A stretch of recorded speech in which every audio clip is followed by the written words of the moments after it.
আসসালামু আলাইকুম viewers, welcome to my Jenifa cooking house. আপনাদের জন্য নিয়ে এলাম আজকে তিত করলা।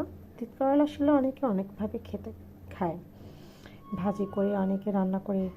আজ আমি রান্না করব তিত করলার ভাজির মতো করে, তার সাথে চিংড়ি মাছ, কাঁচামরিচ আর ভিজিয়ে রাখা মসুর ডাল।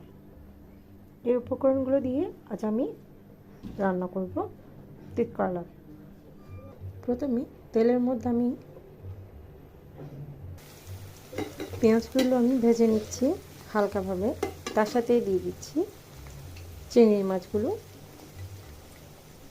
যাতে আমার একটু ভাজা হয়।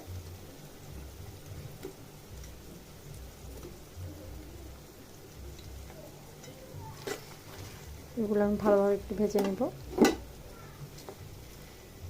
আমি অ্যাড করছি পরিমাণ মতো লবণ,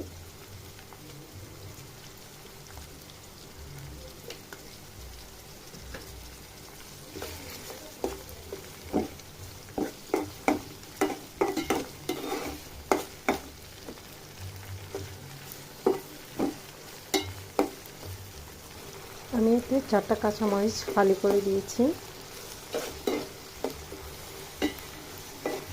আমার এগুলো প্রায় ভাজা হয়ে আসছে। আমি এর মধ্যে অ্যাড করব হলুদ গুঁড়ো 1 চামচ,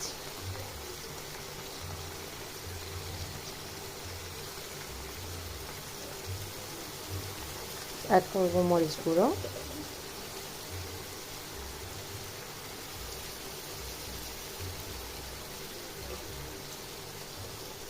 এরপর এগুলো একটু ভালোভাবে কষে নেব।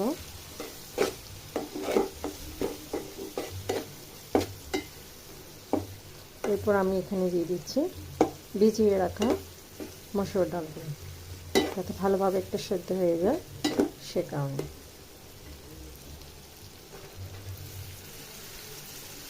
এবার একটু এগুলো ভালোভাবে নেড়ে চেড়ে নিই।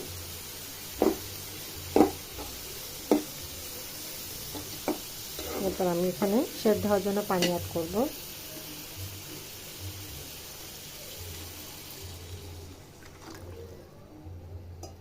আমি এটা পানিটা পরিমাণ মতো দিয়ে দিয়েছি, বেশি পানি হবে না। এটা সেদ্ধ হওয়ার জন্য যতটুকু পানি আমার দরকার ততটুকু পানি আমি এখানে অ্যাড করব। আমার এগুলো প্রায় হয়ে এসেছে। একটু দানা দানা থাকা অবস্থায় আমি তিত করলাগুলো দিয়ে দিচ্ছি। একটু ভুনা ভুনা স্টাইলের হবে। তিত করলাগুলো ভালোভাবে মিশ্রণ করে নিয়েছি আমি। সেদ্ধ হওয়ার জন্য আর কিছুক্ষণ অপেক্ষা করব।